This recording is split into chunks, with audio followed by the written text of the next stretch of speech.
Dobar dan, sad ćemo da učimo kako se kaže hvala na korejskom jeziku. 감사합니다. 감사합니다. 감사합니다 je hvala. Hvala vama. Ovo možete da koristite na zvaničnom mjestu također. Znači ovo je poštovani način da se kaže hvala. U srpskom jeziku kažemo da je hvala vama, na primjer.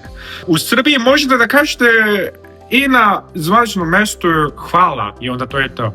Ali ne, u korejskom kontekstu morate da kažete 감사합니다. Tako poštujemo ljude. Ima i 고맙습니다. 고맙습니다. 고맙습니다 je isto tako hvala. Pa onda koja je razlika između 감사합니다, 고맙습니다? 감사합니다 je kao običan način da se kaže hvala, a 고맙습니다 je kao, ovo je isto značenje, ali je kao pravo korejski jezik. Ove reči 감사 je poreklon iz Kine. Mi Korejci hoćemo da budemo neki odbojeni od Kine, tako da hoćemo da kažemo pravo korejski jezik, što je 고맙습니다. 고맙습니다. Ovo je baš pravo korejski jezik. Tako da 감사합니다 i 고맙습니다.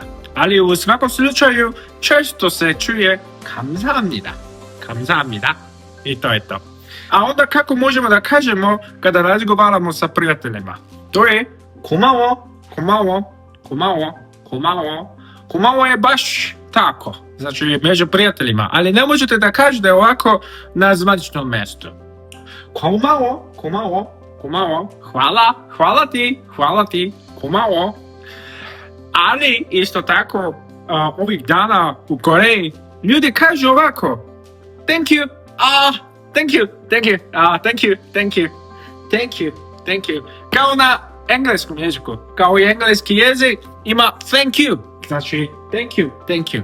Ali nemojte da izgovorite thank you kao engleski, kao thank you. Ne. Kada izgovorite kao da govorite engleski jezik, pa onda mi Korejci nemamo šanse da razumemo engleske reči. Morate da izgovorite kao da je korejski jezik. Znači thank you, thank you, thank you. A ne baš kao engleski thank you. Ne, to ne može. Kao korejski jezik. Thank you, thank you, thank you, thank you, thank you. Može tako. Ajde ponovo. 감사합니다.